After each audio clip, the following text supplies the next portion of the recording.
In this video, I'm going to be showing you how to do a 45-degree hyperextension correctly.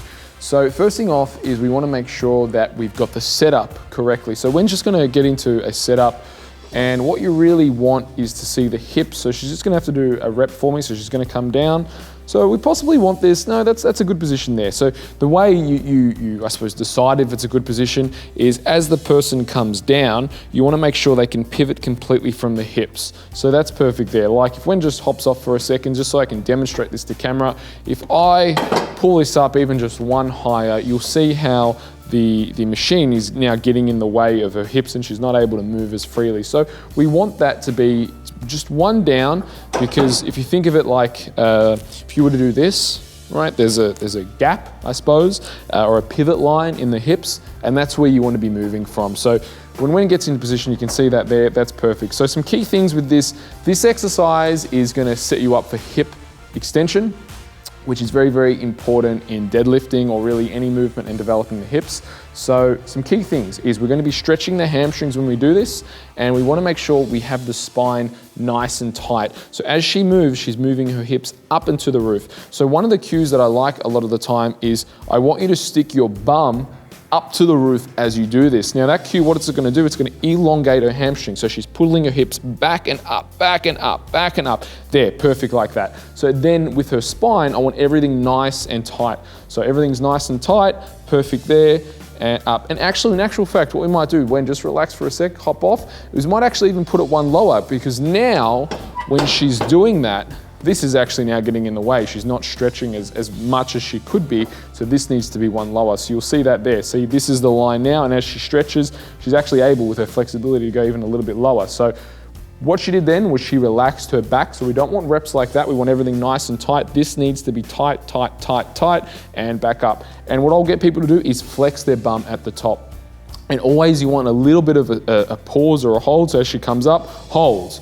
Perfect, and back down. So again, hips up to the roof as she moves, keeping this nice and tight, come back up, hold, perfect. So I like 10 to 20 reps on this.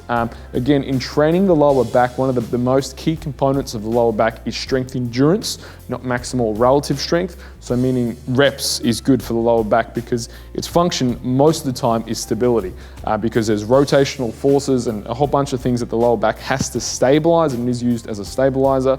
So you need to have a good base of strength endurance in the lower back, and now she's moving perfectly.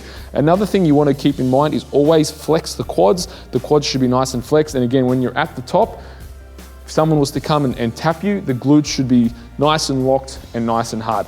That's perfect there. If we want to make it a little bit harder, I've got a trusty stick here. I put the stick there. What that's going to do is just tighten the upper back up so she can't relax at all. Perfect there. Now, when I just want you for camera to just do a couple of ugly reps, just relax your body, fall into it. Again, one of the key things is you don't want to be falling into it, because if you're falling into it, you're going to be using your rectus spinae, which the rectus spinae are going to be worked, but you want them to be tight and active and predominantly moving from the hips. You don't want to just be flopping into it. You want to be nice and tight and coming into it.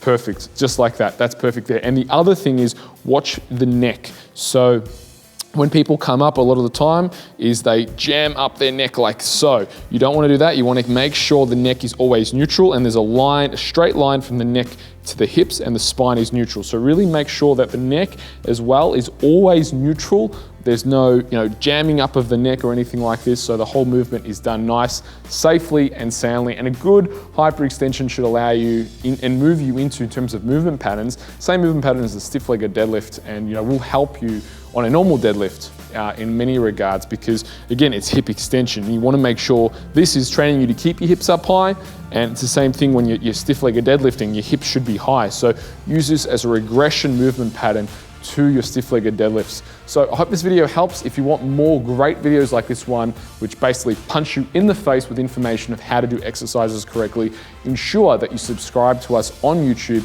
And if you need a hand with your trainings, check us out at www.melbournepersonaltrainers.com. Thanks for watching.